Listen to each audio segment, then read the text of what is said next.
Okay, welcome everybody, and welcome to Sunniva Sandbukt, and you will talk about Peerhood and privatization of money.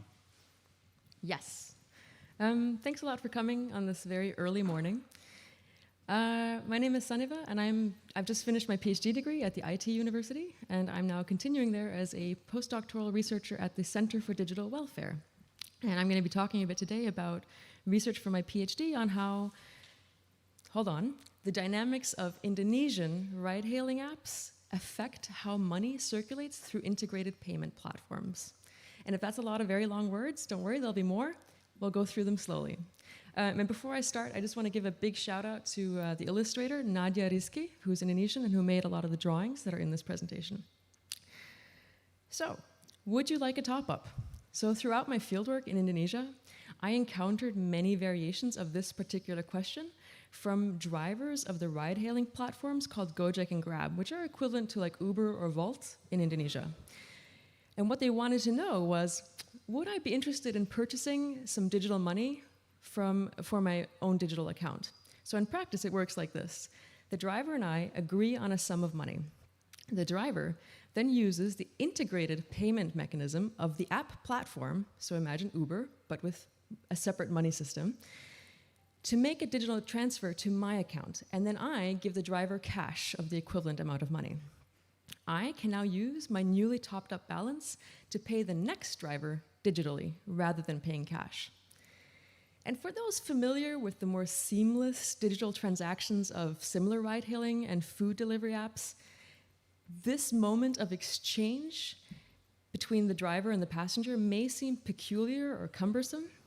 So why not just pay the next driver with cash in the same way that I am de facto paying this driver cash to have a digital balance? The fact is that most people in Indonesia do not use credit or debit cards to make digital payments. And so this way, storing money as a digital credit and using a smartphone application is becoming an increasingly popular way to have digital money. Such mobile-based transactions are sometimes referred to as peer-to-peer, a concept I'm sure a lot of you are familiar with from the tech sector. And what they do in this context is allow users to transfer money digitally, directly, without using a bank.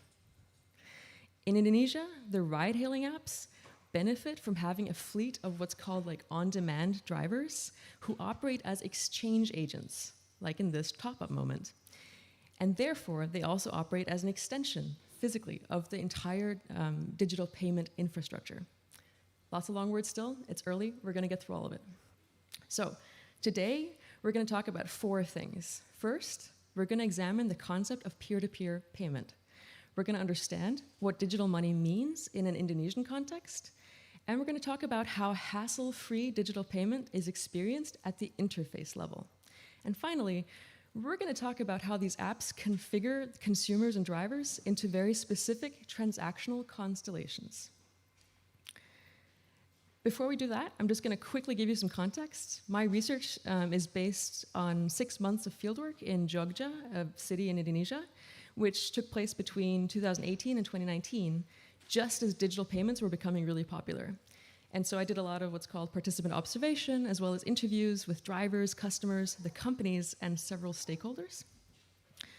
But I also started to collect screenshots, like this one, especially when drivers that I was interviewing started sharing me their screens to try and explain how they experienced the digital economy. And so I started to begin paying attention to these app interfaces to examine how the app's design was affecting my engagement, not just with drivers, but with money itself. For example, in this screenshot, which was when this app had given me a little token to spin because I had made a transaction. And the app goes, it landed, so I spun it, and it landed on 6 points. And the app was like, hey, you could have had 175 points if only you had used GoPay instead of cash. So the design of these apps is not neutral. It affects your experiences and shapes your behaviors, specifically into channeling more money through the system. At the core of my work were 2 of the most prominent Indonesian digital payment apps at the time, GoPay and OVO. Both gained traction as the integrated payment mechanism of the respective ride-hailing platforms Gojek and Grab. GoPay only exists as a digital wallet inside the Gojek app, so not like mobile pay here. You can only use it inside this platform. OVO operates as a standalone discount platform for an Indonesian mall franchise originally, and it also exists across multiple e-commerce platforms today. So it's kind of like a white label wallet, except they keep their wallet, or the label. So through the fleets of their drivers, they have managed to convert customers of existing transport services into customers of financial services. And that's really, really critical. So let's examine the concept of a peer-to-peer transaction in more detail. And to begin, let me describe an advertisement that Gojek released for Ramadan in 2016. These are some stills from this advertisement. You see a young girl. She's asking her mother if she'll be home in time to break the fast for Ramadan.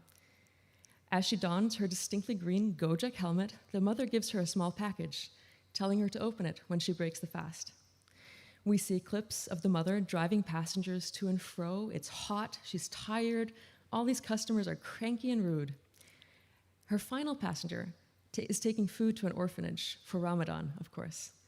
And as she watches all these happy children, the mother smiles, despite everything. Meanwhile, her daughter opens the gift alone. It's a box of dates, and it contains a card from her mother apologizing because they can't be together. The reason, she explains in the note, is that mom needs to make sure that everyone else gets home in time to celebrate. Finally, alone on her motorcycle and having her first drink of water, the mother receives messages as customers send grateful thanks and positive ratings through the app platform. So firstly, this advertisement presents the imagined participants in the exchange as two overarching categories of user for the platform, the service provider and the service customer. Secondly, besides the green helmet, the company itself is hardly present. The app's role as an intermediator of the exchange only becomes apparent towards the end when the phone makes its first appearance. Instead, the advertisement emphasizes how these users are social equals, helping each other out in an important social, cultural, and religious event. What it does not emphasize is the precarity of the single mother who cannot be home since she must work long hours. Instead, it almost seems as if she's doing this work out of a sense of social responsibility towards her peers. Notably, money is never seen nor mentioned. The word peer itself, of course, has a very specific social meaning. And instead, it generally refers to a person or object of equal status or rank to someone or something else. And I am particularly interested in how the phrase peer-to-peer, which we know as a term from computing, came to describe an economic transaction, and how the retention of the term peer in this context imbues the expression P2P payments with certain social meaning. Firstly, various definitions of the word peer are all characterized by the critical underlying trait that being a peer is something that can only be defined in relation to something else. Secondly, all uses imply a sense of equality within the peer relation, whether it's socioeconomic or computational. Originally used to describe a non-hierarchical network topology, the phrase peer-to-peer, or P2P, is now being more commonly used outside of tech communities to describe diverse types of digital value transaction by financial technology companies. Most famous is something called M-Pesa, which is a form of mobile money that originated in Kenya, which allows users to top up their phone credits through a network of agents, send this credit to others, who can then cash it out through the same agent network. And this type of digital transaction is usually what's characterized as peer-to-peer because it allows transfer of money to each other without the use of a bank. A practice greatly valorized by the fintech industry for creating access to important financial services normally considered inaccessible to the poor or socioeconomically marginalized people. So I am particularly interested in how the phrase came to describe this economic transaction and how the retention of the term peer-to-peer retains these social meanings. And I would really love to talk more about this with you, both today and later. So a peer-to-peer transaction where one person transfers a form of digital value to another. But the language of peer-to-peer is prominent within the use of commercial digital wallets and perpetuates the idea of mutual exchange in accordance with the P2P ideal of a flat, symmetrical, or egalitarian relationship without an intermediary. But this transaction to someone has to happen through something, through hardware, services, networks, app interfaces, agents, third parties, the intermediaries of the transaction. Thus, rather than interpreting the to as a numerical representation of the direction of the transaction, it might serve an analytical purpose to consider it a placeholder for the intermediaries through which the transaction travels. The apps. The simplistic representation of the directional transaction implied by the P2P acronym provides a superficial rendering of the complex exchange relationship it actually contains. It might instead be useful to understand this term as a relational acronym, where the so-called peers on either side of the exchange have their own relationship, as well as relationships to the intermediaries. The use of the phrase peer-to-peer, rather than, for instance, user-to-user, undeniably also introduces all of these implicit social meaning to the exchange relationship. In the context of P2P and network nodes, peer is used as an alternative to the hierarchical arrangement of a client and server, right? But what is the equality implied in the P2P of payments? Are they peers of equal social status? Is it that they are accessing the same resource or are presumed to have the same capacity for operating the technology? Is it within the configurations of the technology that they're defined as equal parties? Or is this peerhood one that emerges when all other aspects of their social context are removed, leaving only equality because everything but the fact of the exchange itself has been stripped away? The term P2P confuses not only these complex relational dynamics, but also obscures the power that the intermediaries thus exert in configuring the conditions of the exchange relationship of the alleged peers. In science and technology studies, we talk a lot about how the emergence of a technology must also entail the emergence of the user. So rather than being a specific person, the user is a composite character, a caricature of what kinds of actions those designing the technology imagine its future users to make. A peer is, of course, also a user of the technology, but the term peer, as we've discussed, introduces additional dimensions to the person and perhaps also requirements from the technology. If you're going to call your user a peer, what does that mean for your technology? What is it you're going to have to put into that code to make sure that there's some sort of equality in that relationship? After all, how would you configure for peerhood? So by thinking about these self-declared neutral platform companies and the configuration of users into exchange relationships, we can really begin to unpack the effect of the technology on the many Ps and the many Tos within digital payments in Indonesia, which is what we'll do now. So to understand how the apps work and how they're experienced in practice, we need first to understand a few things about the existence of digital money in Indonesia. Firstly, it's important to address the fact that Indonesia has been going through massive economic growth since political and economic instability in the late 90s. But though the poverty rate has fallen, income and wealth inequality has also been growing rapidly. Presently, the richest 4 men share a combined wealth of more than the poorest million. Thus, despite economic developments, many people still do not have or use a bank account. The government has initiated multiple projects to increase what they call financial inclusion. And in 2019, they declared that over 75% of the population now had access to a bank account. A critical step, one might argue, in an overarching public policy to become what they call a less cash society.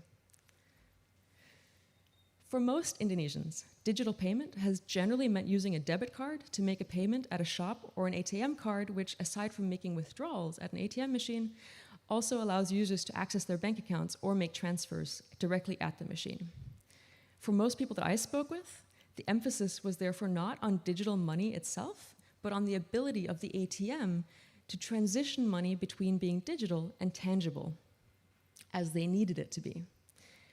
Within the population that has access to a bank account, only a minority own a credit card. In fact, according to the Global Findex database, only 2.4% of the adult Indonesian population had a credit card in 2017. And for those who can pay by card, this is the type of you that might meet you in a store or cafe. This thing that the machines are standing on is called a terminal tree. It's a little structure. So, despite increasing interoperability between banks and payment providers, customers using these infrastructures from banks other than their own can still face substantial fees. And so for the people who are receiving payments, it becomes critical to be able to provide for all of your customers, which is also quite expensive, and which means that those who can afford to have all of the relevant terminals can, and those who cannot. Therefore, each bank needs its own EDC terminal, as can be seen in these pictures.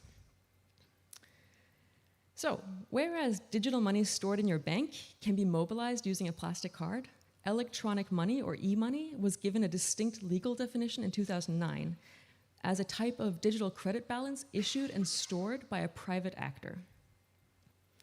E-money is issued based on the equivalent value of state-issued money deposited by a holder to the issuer, the holder being the customer, the issuer being the companies. It is stored electronically in a media such as a server or a chip.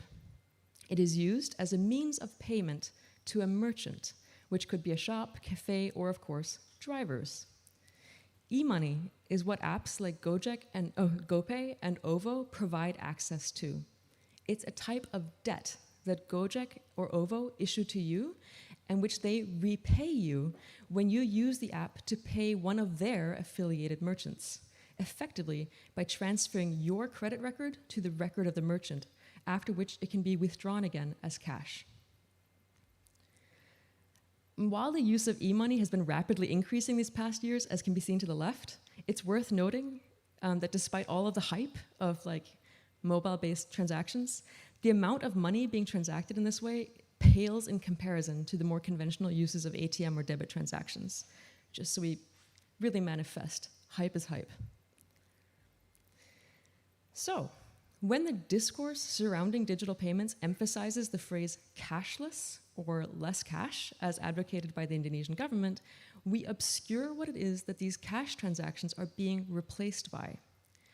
As digitalization draws attention to the underlying infrastructures of money, particularly the concept of payments has received renewed academic attention.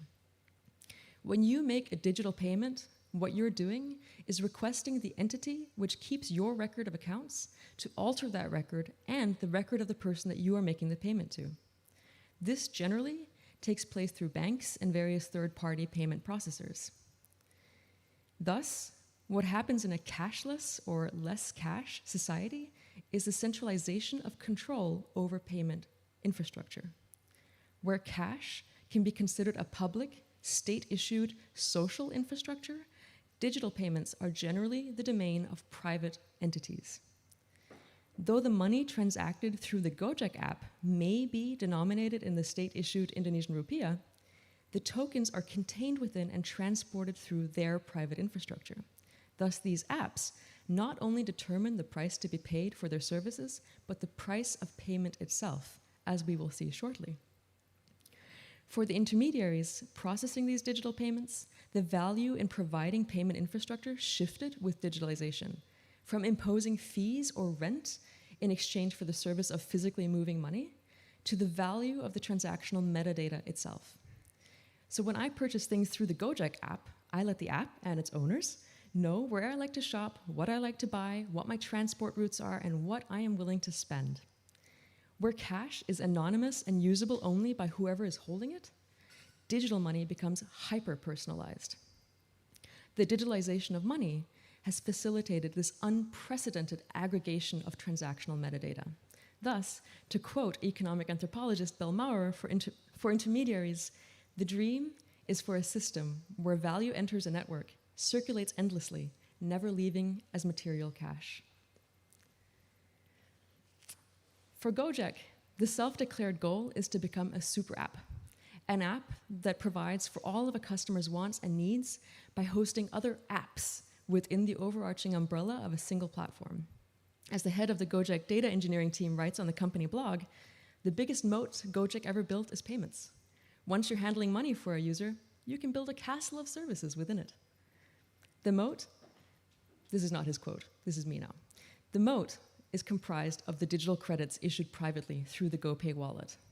Purchased using Indonesian rupiah, these GoPay credits can be used exclusively for services within the Gojek platform.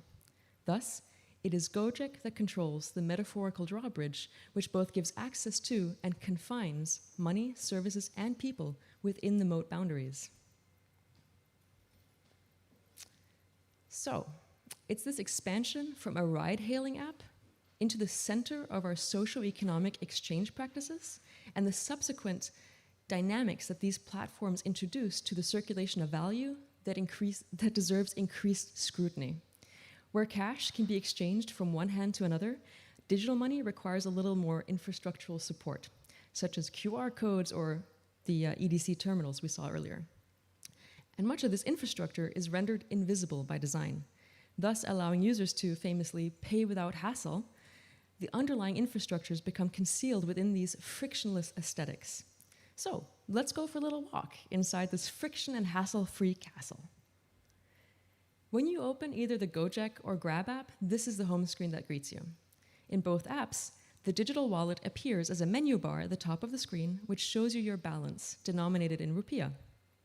The menu allows you to top up or make payments and lures you in with the promise of more features, only to reveal that you have to be a premium user to access features like withdrawing your money or sending money to other people.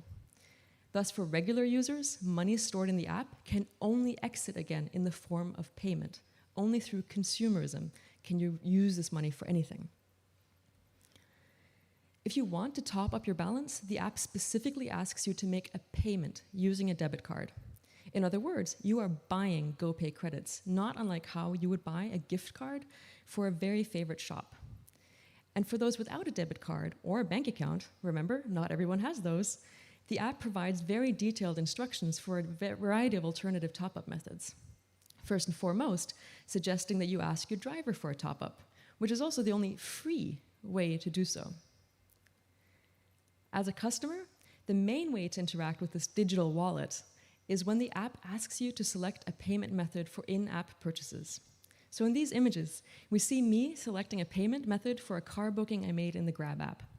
To the left is the price if I chose OVO, the digital credit. As I don't have enough OVO, I have to select the cash option. Noticeably, the price changes from 4 to 20,000 rupiah. The interface design also deploys color, using green to show how good and cheap the digital payment option is compared to the more neutral black used for cash. Even worse, having selected cash, a red notification bar appears at the top of the screen, reminding me that I'll be missing out on an 80% discount for not choosing OVO. Thus, the presence of the digital payment option is not presented as a convenient or neutral alternative to making a cash payment. And this is just one example of how both of these apps aggressively encourage users to pay digitally, to the point that one almost comes to feel punished for choosing cash. And this affects how people use the apps. So by 2019, I was constantly comparing discounts across apps. I found myself taking every opportunity to ensure that my accounts were topped up to avoid feeling as though I was missing out on a cheaper trip and thus wasting my money. And similarly, for most of the people I interviewed, the real value proposition of e-money was not the fact that it's digital, it's the ability of this particular form of money to give access to cheaper services and products. What the apps primarily give is an access point for the type of purchases that are associated with a middle-class life. Personal drivers, discounted food delivery, cashbacks when shopping at the mall, like this restaurant, where 3 different apps are encouraging you to use their particular form of payment with absolutely wild cashbacks. So how do drivers fit into this whole digital money ecosystem? So let me begin by describing one of my absolutely earliest encounters with some unexpected transactional frictions in 2018. I had just downloaded the Gojek app and I had topped up my GoPay wallet and was trying to use the money to pay for a cappuccino in a neighborhood coffee shop. Belum bisa, a barista told me when I asked if I could pay for my order with GoPay. You can't yet. I had selected this coffee shop from my neighborhood because I had seen it listed in the GoFood section of the Gojek app, and so I had assumed that the digital wallet would be an acceptable form of payment. The coffee shop only accepted cash, the barista explained. But if I wanted to use GoPay, there was a way of doing so. I could make an order for my coffee using the GoFood tab in the Gojek app and select the digital payment option rather than cash upon checkout. A driver would receive my order, drive to the cafe, place the order, wait for it to be prepared, and then pay for it using their own cash. The driver would then bring me the coffee and be paid for the cost of the coffee and his time using my GoPay balance. This was my first encounter with the entanglements of online drivers and digital money in Indonesia, and my very first confounding experience of the peculiar limitations and opportunities for transaction that materialized just through the interfaces of these apps. When I started using these apps in 2018, I assumed that drivers and customers shared, if not the same, at least a similar type of digital wallet infrastructure. After all, I was paying with my GoPay wallet. It seemed natural to assume that they were receiving it in their GoPay wallet. In practice, drivers use a separate app entirely, and it contains 3 digital wallets, as can be seen in this image. There's a credit wallet, from which the company extracts their 20% cut of income on trips paid with cash. Then there's a cash wallet, used to store income from digital payments. And finally, there's a consumer wallet, GoPay for Gojek drivers and OVO for Grab drivers, to which they can then transfer their earnings directly and then use it through the consumer version of the apps, which some drivers do, meaning they can literally just put the money they've earned directly into the consumer wallet and also spend it on things. Very convenient infrastructure. For income to be useful for drivers, they have to make a request to the app to cash out their balance. The company then debits their account and transfers money to the driver's bank account, and only then can the drivers withdraw the money as cash at an ATM. Notably, this means that contrary to customers, all drivers must have a bank account to use these apps. And if they don't have one, Gojek provides them with one through their partnership with Bank Sentral Asia, the largest privately owned bank in Indonesia. Truly, banking the unbanked, in order for the customer to experience hassle-free and heavily discounted cashless payments.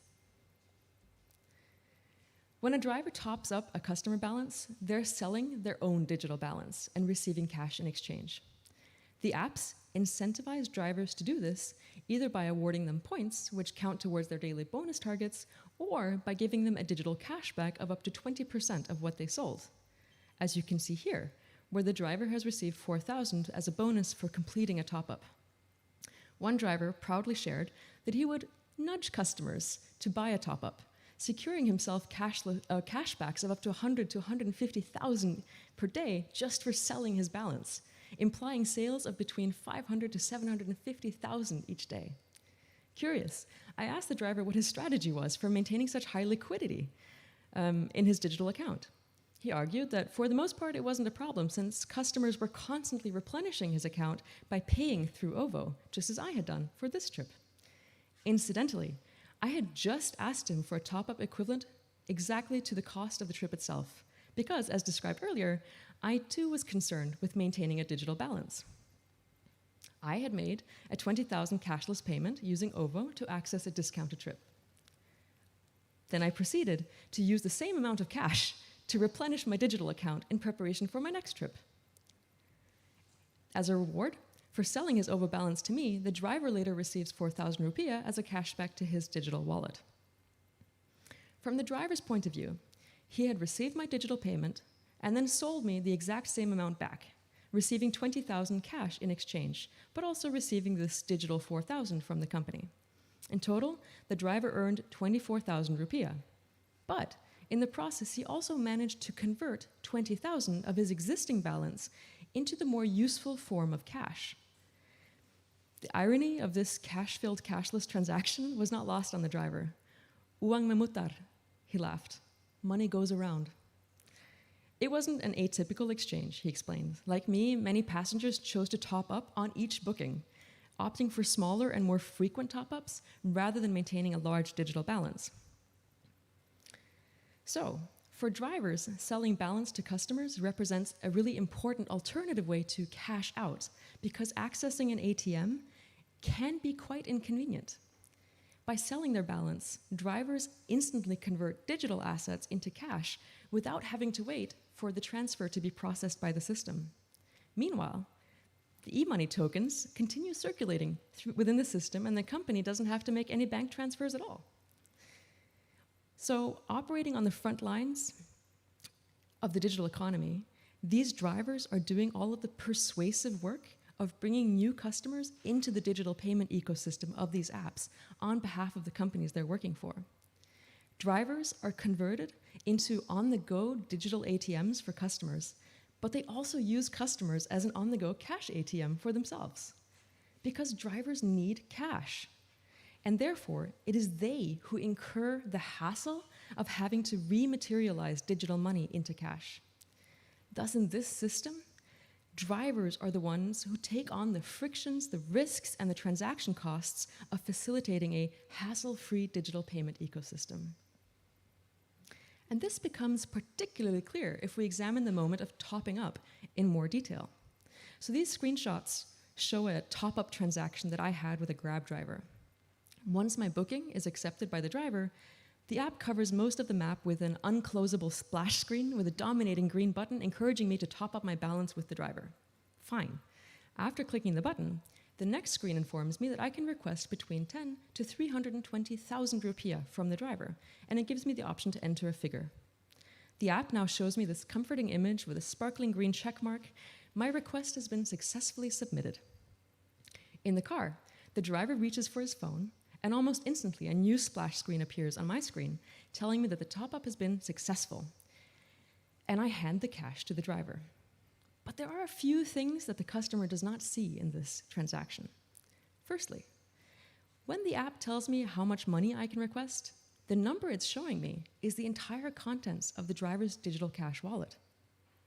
Secondly, the driver does not actually have the option to decline this transaction.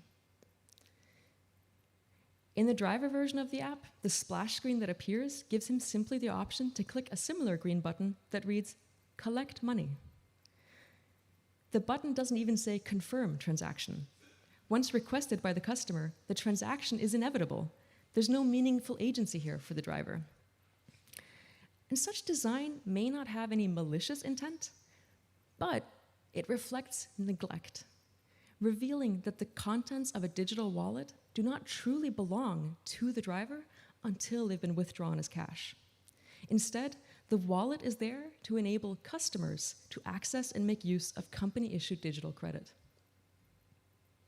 So, having examined how payments and digital money work in practice, let's shift our focus finally to how the apps arrange the customers and drivers, configuring them into these roles of consumer cyborg and driver partner. To begin, let's zoom out from this particular castle for a moment with its moats and examine some of the arguments perpetuated by the financial technology industry in the promotion of these products. Let me summarize these quotes that are about or from the Indonesian fintech industry. Publicly, these companies perpetually make the argument that their financial technologies will lead to financial inclusion of those who are unbanked by bringing millions of people into the digital economy as members of a cashless society. And globally, this is a really dominating narrative surrounding the type of P2P payments we're talking about. And it's an outcome of a global paradigm shift that led to perceiving the world's poor as a new and exciting market opportunity. And these arguments are frequently mobilized in favor of expanding private money services, often with support from national governments, as is the case of Gojek and the Indonesian state, which the founder of Gojek is now a member of because he's become the Minister of Culture and Education. It's presumed that by giving a poor person access to financial services or to selling their products and services on such a platform, that they'll be able to generate income and thus lift themselves out of poverty. But this ignores the complex structural dynamics that lead to socioeconomic inequalities, such as the increasing income and wealth disparities in Indonesia. And a similar logic casts ascendance to the middle class as a personal responsibility, which in turn construes being afflicted by poverty as a personal failing. And these are stigmatizing moral judgments, which lead to the legitimization of exploitation of those deemed less financially responsible or less diligent. A critical thing to remember is that participation in a cashless economy is not a universal experience. A technology that makes life more convenient for some can greatly complicate the lives of others. In practice, these Indonesian apps reproduce specific ideas about consumption that are at odds with the visions of the marginalized and unbanked populations that these same actors argue that their apps will benefit. They reveal a certain positionality of both their developers, their investors, and their imagined consumers. Particularly, these visions reproduce ideas about the modern Indonesian middle-class lifestyle and the type of aspirational consumerism that can demarcate you as having these forms of social capital, as illustrated in this wonderful Gojek advertisement for their new Pay Later service. It's worth noting that a central component of how the middle class constitutes itself is through the employment of others, publicly demonstrating the forms of affluence that allow them to pay others to do things for them. Driver partners, notably, are not employed by these apps. They're mobilized in service of the customers and, by extension, the digital economy. And as I point out in my research, the loosely organized drivers were previously known as Ojek and simply existed long before there was ever Gojek. What these companies have done is impose themselves on an existing social infrastructure and provided customers with an easily interpretable interface for engagement. And in doing so, their platforms create momentary stabilizing parameters for exchange, thus controlling the conditions of transaction that were already taking place before they arrived. Proponents of the gig economy and those forms of digital capitalism often argue that this is a type of labor that makes workers more flexible, more able to exert control over their lives. But in practice, with Gojek and Grab, anyone can easily and flexibly employ a temporary servant, perpetuating what scholars like Ray and Kayum conceptualize as cultures of servitude, social relations of domination and subordination through which subsequent dependency and inequality are normalized and reproduced through these everyday social interactions. And this division in who is being served and who is doing the serving is most eloquently expressed by Gojek's founder, Nadiem Makarim himself. During a 2019 fireside chat at an industry event in Bali, Makarim makes a really interesting observation about the app he helped create, calling Gojek the operating system of the real world. Makarim elaborates, "You're creating a cyborg in our consumers that are able to not have to do the things they don't want to do, and therefore have more time to get stuff done in life." Implicit here is the logic of automation, which reduces time being spent on a process. Through this automation, the app, the phone, and the driver who's tasked with doing those things for you all become part of your extended cyborg self. It's interesting that the emphasis here is on how the app can serve those similar to Makarim himself. His emphasis on productivity, efficiency, on not having to waste your time when someone else can waste theirs for you, feels remarkably revealing of his worldview and his orientation as one of the app's consumer cyborgs. In characterizing what problem he feels Gojek is trying to solve in the world, Makarim says, "It was simply a problem of mobility, right? How do you get a human, an object like food or money or value, to move in the fastest possible, cheapest, most convenient way using one tool?" His answer is the app. But the app does not result in the rapid, cheap, and convenient circulation of people, objects, and value. That circulation is facilitated by the human labor performed by the driver partners. So when Makarim uses language such as cyborg or operating system of the world, he foregrounds the technological innovation and reinforces the idea of seamless automated processes by which this circulation takes place almost magically. And Gojek and Grab are not the only companies that refer to their fleets of drivers as driver partner, a title that demarcates a different type of relationship than someone employed to work for the company. It was not uncommon for drivers to express their discontent with these conditions of the alleged partnership. They were partners with the app company who relied on each other for income, yet they were not equal parties. When drivers sign up, they accept the terms and conditions that come with working as an online driver. However, as many have pointed out, those conditions frequently change without warning or consultation with the drivers. There's no two-way negotiation. They experience that the apps define them as on-demand robots, their labor mobilized and channeled through the app infrastructure to serve the need of the consumer cyborgs, and ultimately, the financial interests of the companies. So as one driver responded when I asked him what word he would use instead of driver partner, servant. Probably. In practice, the social relationships, the alleged transactional peerhood of these apps is heavily mediated by algorithms, which lead to the formation of new transactional hierarchies. In the final chapter of my thesis, I go into great detail to document how drivers experience being mobilized as on-demand servants through these platforms. I'll touch on just a few here because time. Firstly, driver income is calculated by a set kilometer tariff, which does not include distance to the customer or time spent in traffic. This is supplemented by a daily bonus from the companies. And drivers earn points for each completed trip, hoping to reach the highest of 3 tiers to reach the maximum bonus. Critically, drivers do not receive this bonus if they cancel more than 25% of trips. Though they may have good reasons for doing so, falling below the euphemistically titled productivity rating means that they incur what's called a debt trip, meaning that they must complete more orders in order to bring the productivity rating up while the company holds their bonus hostage. Meanwhile, customers are encouraged to rate their experience after each trip.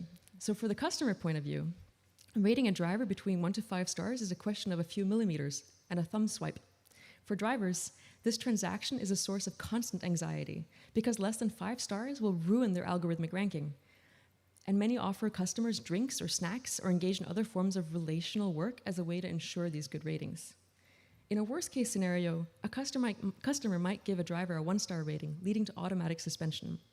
For drivers, this can be a temporary or permanent loss of income, but critically, some drivers also pointed out how it affects their access to the digital wallets and their savings, which of course are also controlled by the app which employs them.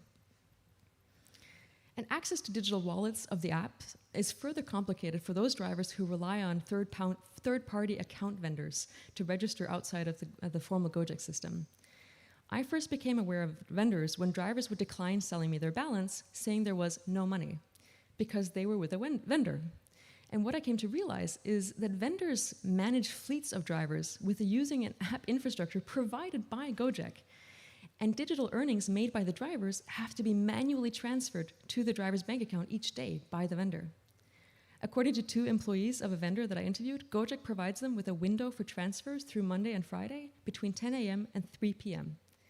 With an estimated 250 active drivers requiring daily transfers within a 5-hour window, the 2 employees only have about 2.5 minutes each per driver. So mistakes are pretty frequent. And as they transfer these daily earnings, they make sure to withdraw their own 5% cut of these earnings, of course.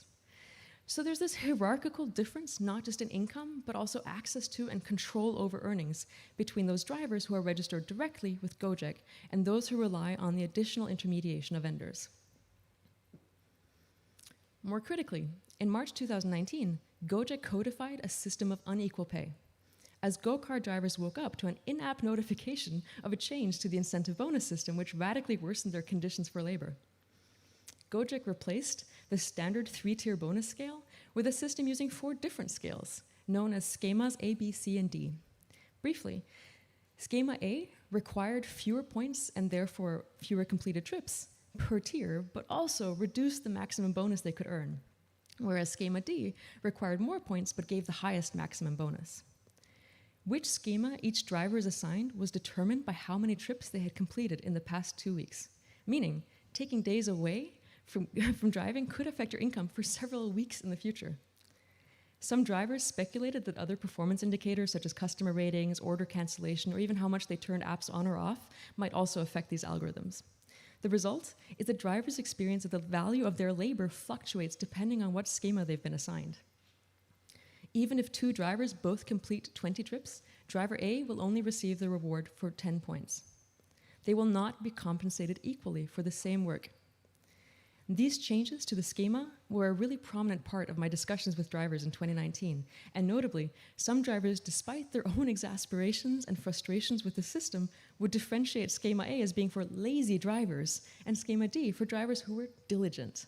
Thus, they were also reproducing these moral judgments that legitimize the exploitation of the poor in service of the middle class. So to summarize, the idea of P2P payments leverages the social meaning and positive connotations of social equality associated with the word peer, obscuring underlying power asymmetries between the exchanging parties, as well as the power that these companies exert as they define the conditions for exchange within the digital infrastructure. Furthermore, this socially acceptable concept of peer-to-peer ultimately conceals the fact that this constellation is a transactional arrangement that is valuable to the corporation. Users of the apps, no matter if they're drivers or customers, are tools for the platforms because their transactions lead to the circulation of both money and data, which is where profits are derived. Thus, for the companies, the emphasis is not on creating equal conditions for exchange, but on securing continued customer engagement. And this is done by providing cheap and convenient services through the platform, which depends upon the exploitation of labor and the displacement of transaction costs of the digital payment onto drivers. And this exploitation and extraction of value from transactional metadata are what is camouflaged in the language of P2P and financial inclusion. Companies such as Gojek and Grab continue to receive a lot of attention for how they are revolutionizing the economy through digital technology and how they are automating existing systems and empowering drivers by formalizing their service. Meanwhile, they're growing into super apps, hoping to be the main gateway for accessing and paying for services in Indonesia and neighboring countries in Southeast Asia. They have attracted a massive amount of international venture capital from those wanting to be a part of or beneficiary of this digital transition, as the companies extend their monopolization of customers and transactional metadata. A few months ago, Gojek announced a merger with another Indonesian e-commerce company called Tokopedia. They formed the rather on-the-nose consortium called GoTo. Their stated goal is to be publicly listed on the stock exchanges in both Indonesia and the US, with an estimated value of up to $40 billion US. Meanwhile, in Jogja, drivers are chasing points late into the night, stressing about managing their digital balances and worrying that customers might report them for driving a borrowed account. So Gojek and Grab may argue that their digital technologies will alleviate these problems and provide the poor and disadvantaged with alternatives to conventional financial services. In practice, however, as the companies chase profits and market monopolization, the structure of this money system reinforces socioeconomic hierarchies and attempts to further enclose people within the moat of digital payments. Thank you.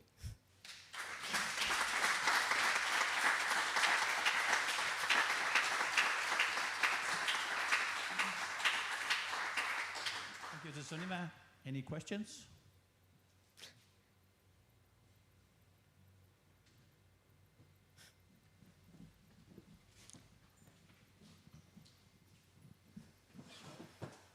Hi. It seems there's a lot of value within these companies, and we've seen a lot of other hacks around the world of Bitcoin exchanges, which has a bit of similarity to, and it seems to be easier to break into their systems and perhaps inflate it or give all the drivers a little bonus. Has that happened, or?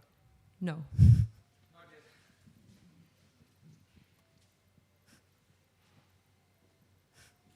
Okay. So, is it possible to imagine a digital payment system that does not have this kind of exploitation, or are we doomed to forever have exploitation be an intrinsic part of digital payments, and should we just all go back to cash and never use technology again? Are we doomed? Maybe. No, I mean, I don't think that there's like a deterministic outcome here. Like digital payments doesn't have to be negative. I think what's really important is to focus on what the people are saying as well, right? That the emphasis here is not on something being digital or being cash. It's about the ability to flexibly transition according to what suits your needs. And so from a designer point of view, the purpose is to serve those needs, right? To create that flexible system that enables people to have the type of or money form that they actually need. What's the issue with these kind of apps is the way that they decidedly are not neutral in the way that they like don't just model existing transaction, but actually engineer forms of transactions, right? So of course you could design something different. Whether or not you can change what has already been made, I think is more complicated. Thank you so much. It was wonderful to hear such a brilliant talk. I would like to ask if you're seeing in the Danish context something that resembles this peer-to-peer philosophy anywhere. That's a great question. I mean, I think a lot of the narratives around financial inclusion, those kind of things, that's a type of hype that also exists in Danish companies, for sure. A lot of the advocacy about how these kind of payment systems will make our lives easier and more convenient also obscure like the fundamental fact that we're opting into a private transactional infrastructure. And the way that those things are often being promoted as being a better alternative to cash, I think is almost malignant, to be honest. I also think something that hasn't quite happened here, right? Because in Indonesia, you don't have credit cards. You can't have a system like mobile pay. But that doesn't mean that companies like Volt or Uber and these kind of things are not going to start introducing similar systems. And it would be super interesting to know more about how money actually exists within a system like Volt. For example, if you pay for something and they can't deliver, so they kind of give you money to store in that system. I would love to find out more about how that actually works in practice. Yeah.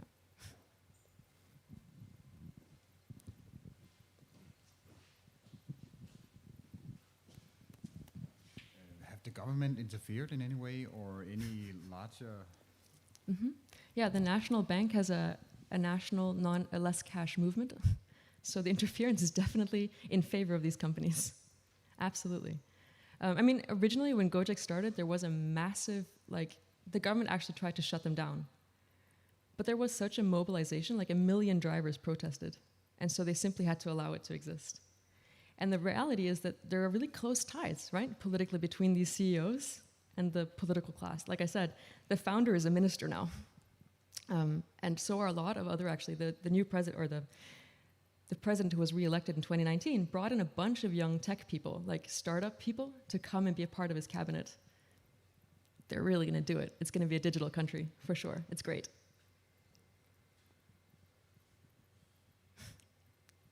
Okay, thank you very much. Thank you. Thank you so much for coming.